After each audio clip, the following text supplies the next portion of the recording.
어느 유명한 철학자가 신앙을 이렇게 정의했습니다. 신앙은 100km 깊이의 바다 위에 떠 있는 것이다. 믿음을 가진 사람은 바닥을 알 수 없는 깊이의 바다 위에서도 가라앉지 않을 수 있다는 겁니다. 그게 믿음이 하는 역할입니다.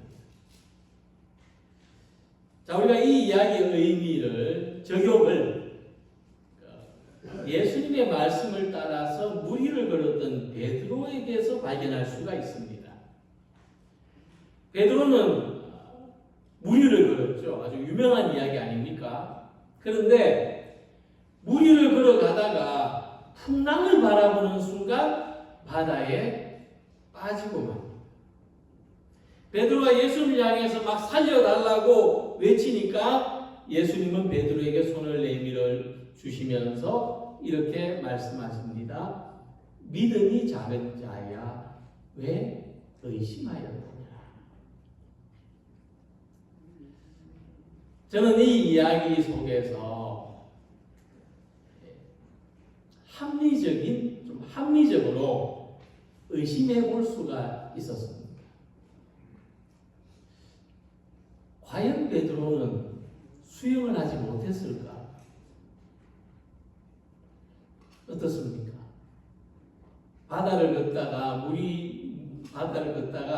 물에 빠진 베드로 혼자서 수영을 못했을까요?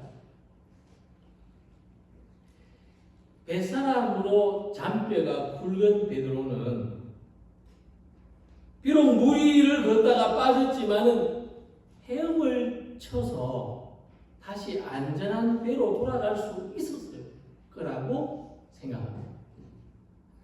하지만 그 짧은 순간에 베드로는 자기가 수영할 줄 안다는 걸 잊어버린 것 같습니다. 그러니까 믿음을 잃어버렸을 때는 자신이 헤엄을 칠 수 있다는 사실까지도 함께 잃어버리는 겁니다. 믿음을 잃어버렸을 때는 자기 존재 전부를 같이 잃어버리는 겁니다. 그래서 이 두 가지 이야기를 종합해 본다면은 믿음을 가지고 있는 사람은 100km 깊이의 바다 위에도 떠 있을 수 있는데 믿음을 잃고 두려워하고 발버둥을 친다면 자기 키보다도 얕은 물에 빠져서 죽을 수도 있다고 하는 겁니다. 그래서 믿음의 또 다른 말은 신뢰입니다. 믿는다는 말은 누군가를 신뢰한다는 말이에요. 그러니까 이 믿음이 자기를 향해 있으면 자기를 신뢰하는 거고 자기 능력을 신뢰하는 것이 됩니다. 그런데 이 믿음이 예수님을 향해 있으면 예수님을 신뢰하는 것이고 예수님의 능력을 신뢰하는 것입니다. 우리가 무엇을 안다는 것과 신뢰한다는 것은 분명히 다른 말입니다. 우리가 신뢰를 잃으면 불안에 빠질 수밖에 없고 불안에 빠진다면 우리가 할 수 있는 것도 할 수 없는 상태가 되고 맙니다. 그래서 하나님에 대한 최고의 믿음은 무엇인가? 모든 것을 다해서 하나님을 신뢰하는 것입니다. 그것을 성경은 말씀합니다. 우리의 마음과 뜻과 정성을 다해서 하나님을 사랑하는 것입니다. 그것이고 하나님을 신뢰하는 것입니다. 오늘 함께 그 말씀을 보면은 우리가 예수님을 어떻게 신뢰해야 되는지를 발견할 수 있습니다. 그것은 예수님의 말씀대로 따르는 겁니다. 예수님 말씀대로 살아가는 것이 예수님에 대한 신뢰입니다. 본문을 보면 예수님은 제자들과 함께 예루살렘 가까이 이르렀습니다. 그때 예수님 제자들에게 말씀하시기를 벳바게라는 마을로 가서 어린 나귀를 끌고 오라고 하셨습니다. 만약 주인이 묻기를 이 어린 나귀를 데려가서 무엇을 하려는가 한다면 주님이 쓰시겠다고 대답하라. 그렇게 알려주셨습니다. 도무지 밑도 끝도 없고 이해할 수 없는 이런 말씀 앞에서 제자들은 그대로 따랐습니다. 이런 사건을, 이런 과정을 본문에서 이렇게 해석하고 있습니다. 그것은 선지자의 말씀을 이루려 하심이었다. 자, 이 말씀에서 우리는 믿음이 무엇인가, 예수님을 신뢰한다는 게 무엇이고 예수님의 말씀을 따른다는 게 무엇인가 답을 생각해 볼 수가 있습니다. 믿음은 뭐냐면 내가 원하는 일에 주님을 사용하는 것이 아니라 주님이 하시려는 일에 나를 맡기는 것입니다. 그래서 어린 나귀를 데리고 오라는 예수님 말씀에 우리가 생각해 볼 수 있는 첫 번째는 주님이 쓰시겠다는 말씀입니다. 만일 누가 무슨 말을 하거든 주가 쓰시겠다 하라. 그리하면 즉시 보내리라 하시니. 자, 우리는 이 말씀을 꼭 나귀를 향해서 짐승을 향해서만 하신 말씀이라고 생각할 수 없습니다. 이 말씀은 주님께서 우리들에게 하시는 말씀으로 받아들일 수 있습니다. 주님께서 동일하게 저와 여러분들을 쓰시겠다 말씀하시는 겁니다.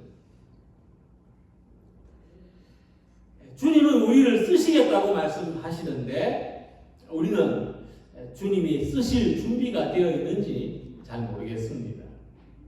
그런데 분명한 것은요, 우리 인생에서 어떤 순간이 가장 슬프냐 하면 당신은 더 이상 필요하지 않습니다 할 때가 가장 슬픈 거예요.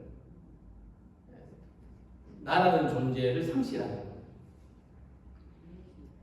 너는 쓸모없다 이런 말을 듣는 것이 가장 슬픈 순간입니다. 반대로 우리가 살면서 가장 기쁘고 가장 존재감이 충만한 순간은 언제냐 하면 당신은 소중하다, 당신은 꼭 필요하다 하는 말을 듣는 때입니다. 실망한 사람이 있고 낙심한 사람이 있다면 정말 당신은 소중하다, 당신 정말 아까운 사람이다, 당신은 꼭 필요한 사람이다, 당신을 향한 주님의 계획을 생각해보라. 이렇게 우리가 위로하고 격려할 수 있을 것입니다.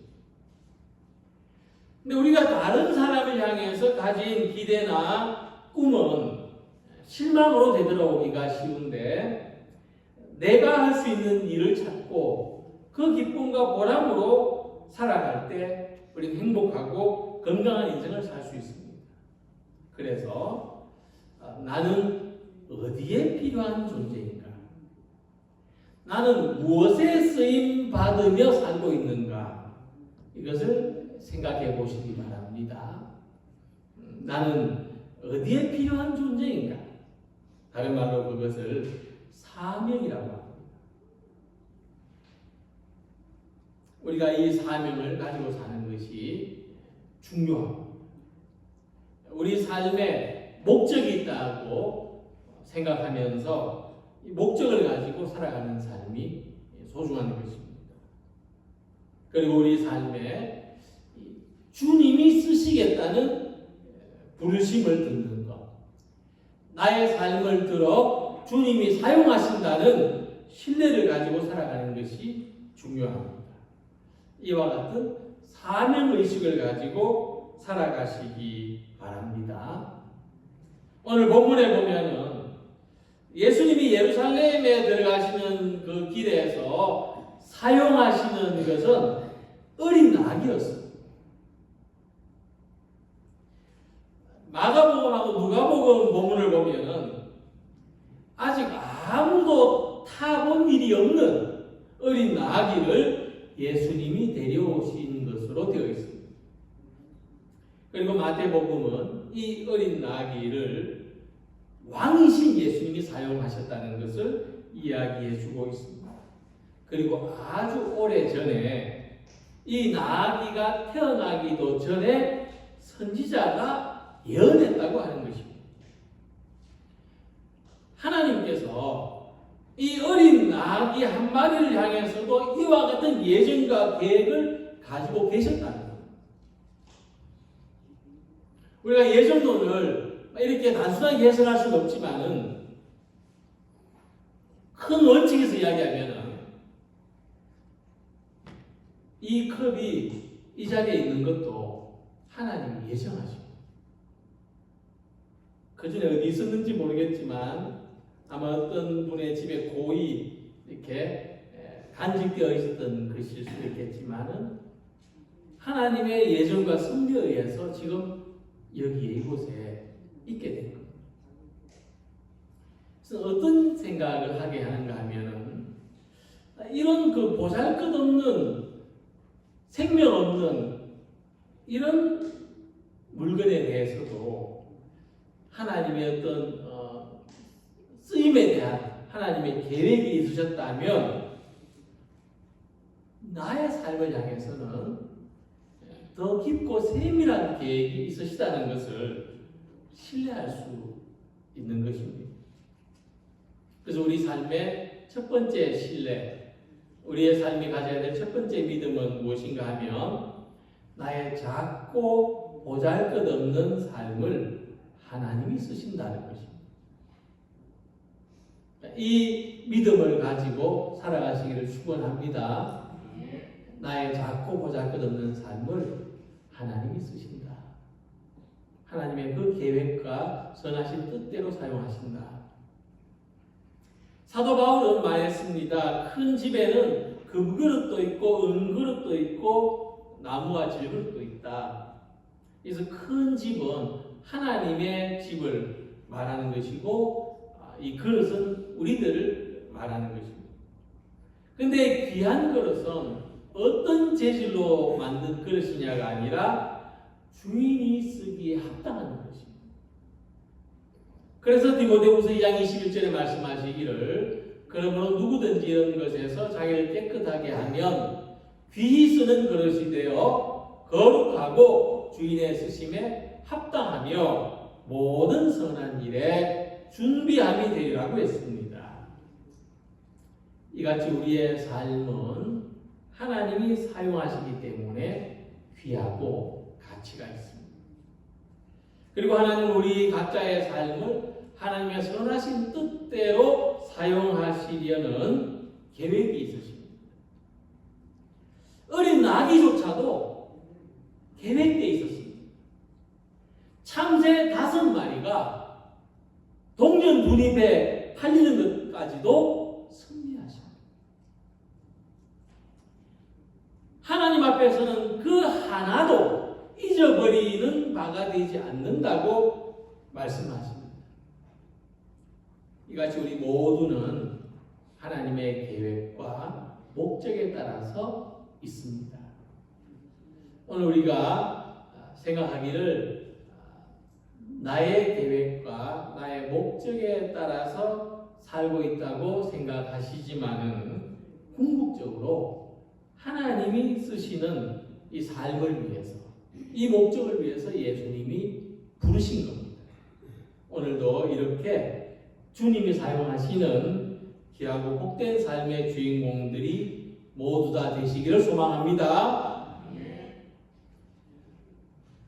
주님이 사용하시기 전에 이 나귀는 어미와 같이 매여 있었어요.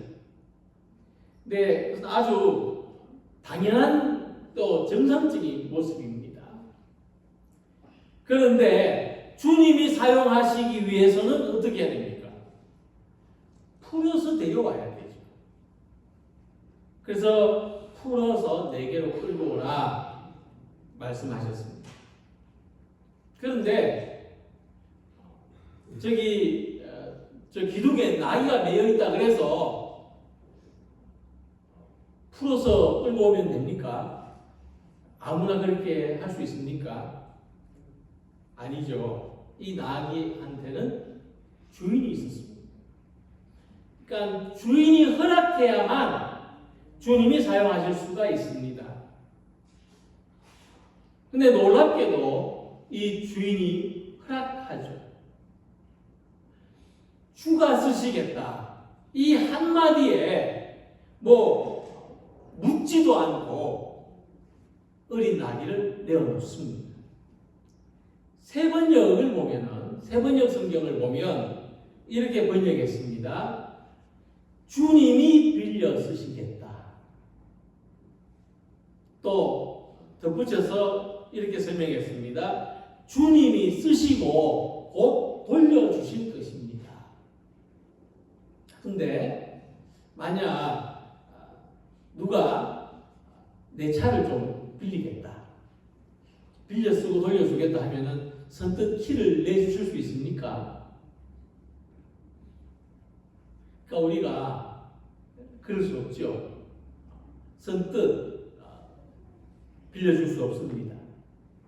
근데 우리가 누구한테 무언가를 빌려줄 때는 빌려주는 대상에 대한 신뢰가 있어야 돼요. 그러니까 상대방을 믿어야, 상대방에 대한 믿음이 있어야 바늘 하나도 빌려줄 수가 있는 거죠. 이 나귀의 주인은 주님이 쓰시고 돌려주신다는 말을 믿었어요. 전적으로 신뢰했어요. 그리고 우리가 무엇을 빌려줄 때는 물건을 빌려주는 게 아닙니다. 뭘 빌려주는 걸까요? 나를 빌려주는 거예요. 물건을 건네주는 게 아니고 내가 가진 믿음을 건네주는 거예요. 이것이 빌리는 사람하고 빌려주는 사람하고의 관계입니다.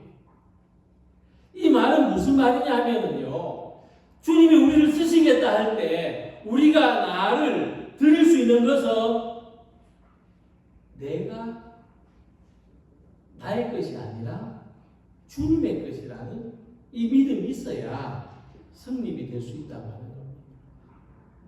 내가 가진 것은 주님의 것입니다 라고 하는 이 신뢰관계가 있어야 되는 일이죠.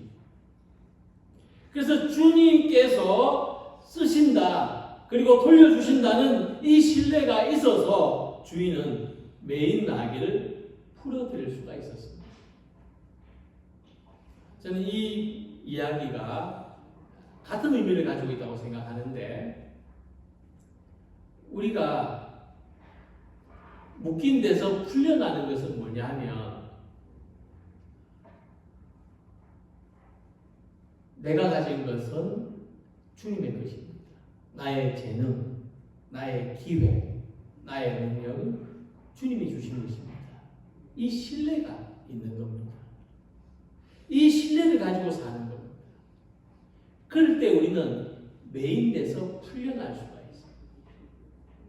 생각해보면 주님이 우리에게 주신 것인데, 주님이 우리에게 맡긴 것인데, 자기의 기회, 자기의 능력, 자기의 시간, 자기의 그 어떤 것에 매여 있는 사람이 대부분입니다.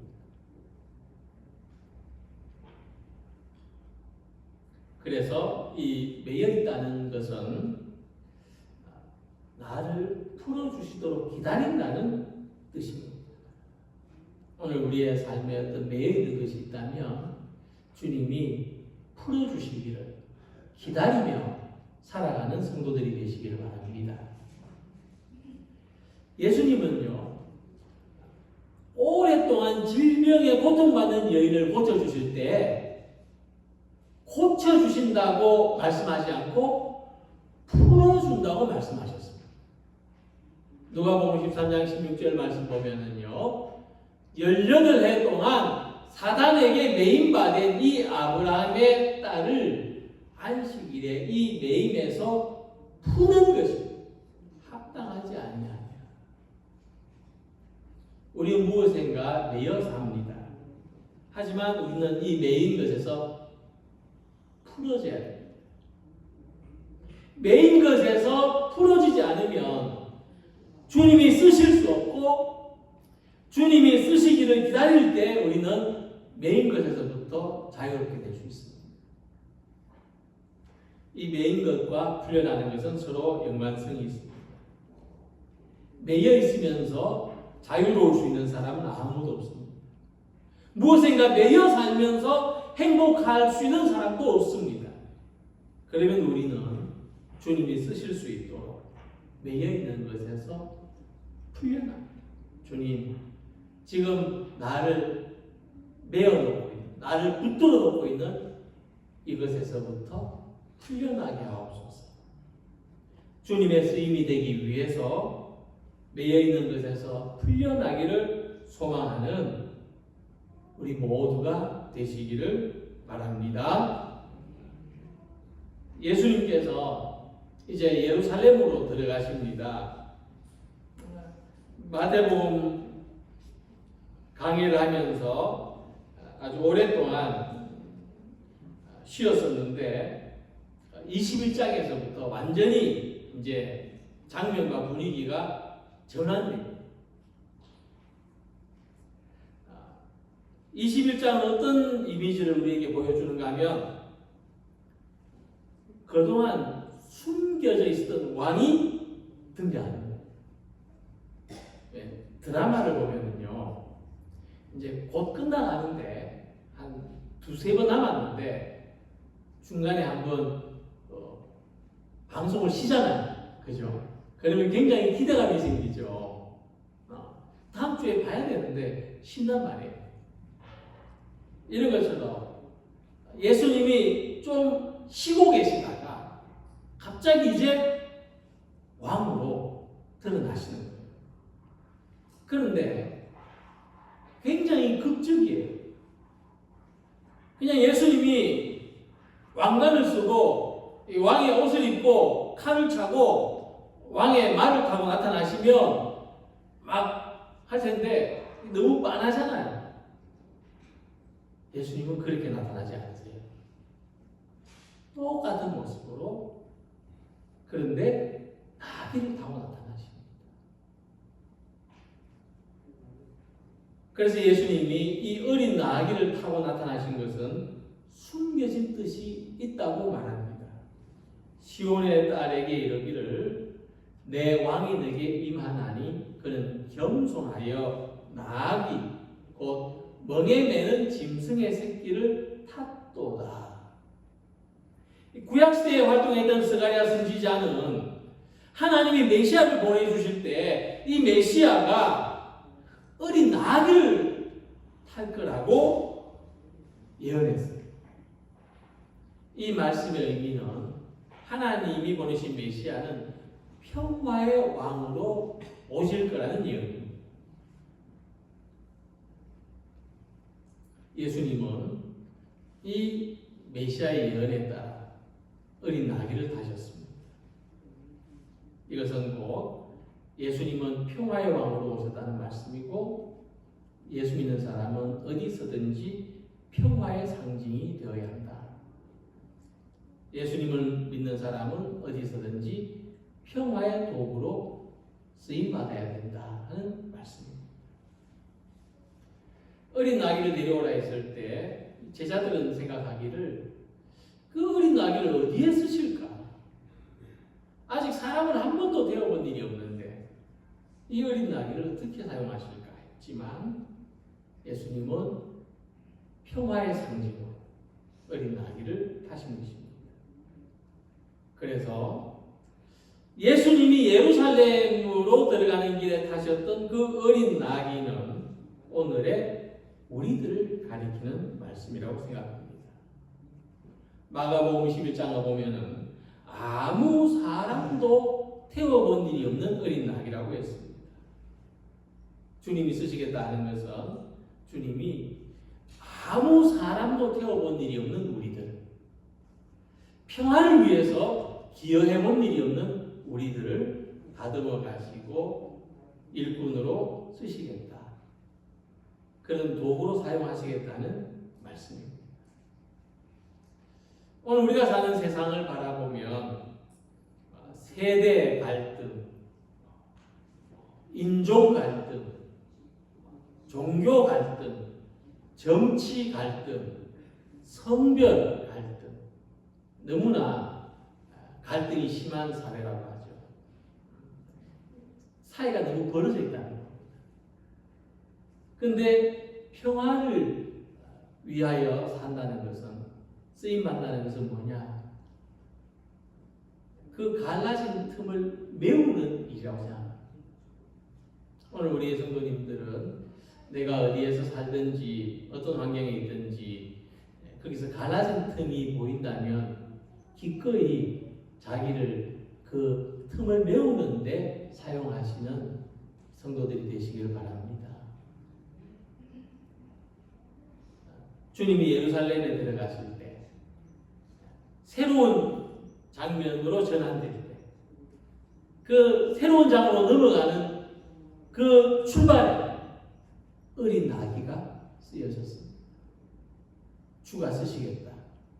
그 말씀에 주님을 신뢰하고 나귀 주인은 자기의 것을 주님께 드렸죠. 이처럼 우리가 그 일에 쓰임받는 사람, 세상의 틈을 메우는 일에, 우리의 주변의 모든 관계 속에서 평화를 이루는 삶에 오늘도 살아가는 귀한 성도들이 되시기를 주님의 이름으로 축원합니다. 기도드리겠습니다.